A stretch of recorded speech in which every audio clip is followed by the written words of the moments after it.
Whispers of Night, Chapter 25, The Girl Between Worlds. The gate screamed. Not metal. Not stone. Something deeper. Like reality itself was being torn apart. Massive fractures spread across the obsidian doors as the entity beyond the veil forced more of itself into the world. The gigantic claw now gripped the edges of the breach completely, bending the ancient seal inward. The cavern collapsed around them. Entire pillars shattered into dust. Far above, pieces of Velmora rained into the abyss below. And still, the veiled king stood between the world and the darkness. Alone. His mirrored wings stretched across the breaking gate as silver light poured from the cracks in his body. Every second he resisted, more fractures spread through him. He was dying. Lira felt it. Somehow she could feel every piece of his pain. The voice beyond the veil thundered again. You cannot deny us forever. The remaining knights fell to one knee under the pressure of its presence. Several Hollowborn simply dissolved into black smoke from standing too close to the breach. Even Commander Valin struggled to remain standing. This is far worse than the old records. Kale looked toward Lira desperately. There must be another seal. Another ritual. Anything. Seraphine answered quietly. There isn't. Silence hit harder than the collapsing cavern. Lira stepped forward slowly toward the gate. The glowing mark had now spread across half her body, silver patterns flowing beneath her skin like living fire. The entity beyond the veil became still, watching her, interested. Then the voice softened. Child born between worlds. Open the path willingly. Lira stopped directly before the veiled king. Up close, she could see how damaged he truly was. Cracks covered his ancient armor. Silver light leaked from beneath it like blood. One of his mirrored wings had begun breaking apart into fragments. Yet his eyes remained gentle when they looked at her. Not the eyes of a tyrant. The eyes of someone unbearably tired. You knew, Lira whispered. The king lowered his head slightly. From the moment you were born. You made me to seal the gate. Pain crossed his face. No. A memory surfaced again.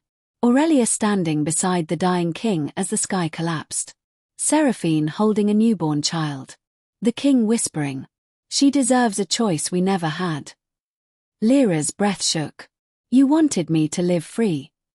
The king nodded. But fate is cruel to our bloodline. Another massive impact shook the gate. The claw from beyond tore a huge section from the obsidian doors. Darkness spilled through violently. And within that darkness, shapes. Entire worlds drifting dead through endless void. Civilizations consumed. Stars extinguished like candles. Lira understood then. The entity beyond the veil did not conquer worlds. It devoured them. Valin stared into the breach in horror. My God! The veiled king's voice hardened for the first time. There are no gods beyond the veil. Only hunger.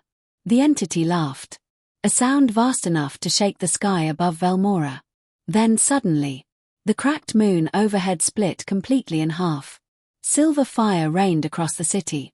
People screamed in the distance. The world had minutes left at most. Kale stepped beside Lira again. His eyes were wet now, though he tried to hide it. You don't have to do this alone. Lira looked at him carefully. You'd die. So would you? For a moment neither spoke. Then Kale gave a small, broken smile. I'm tired of surviving while everyone else pays the price. Emotion hit her chest so hard she almost collapsed. Seraphine watched them silently. And for the first time, she smiled like a real mother again. Not a spirit. Not a ghost. Just a woman proud of her daughter. Lira turned back toward the gate. Toward the impossible darkness waiting beyond it. The mark across her body ignited completely. Silver flames erupted around her feet. The entire cavern reacted instantly. Ancient symbols lit across every remaining wall. The gate trembled. The veiled king stared at her with widening eyes. Little flame. Lira finally understood what she truly was. Not human. Not fully of the First Kingdom. Not born from the veil. She was the lock. Created from both worlds to close the breach forever. And if the lock turned, the gate would never open again. But neither would she return. Tears rolled silently down her face as she looked at Kale one last time. Then she whispered the words Aurelia once spoke thousands of years ago. I choose this world.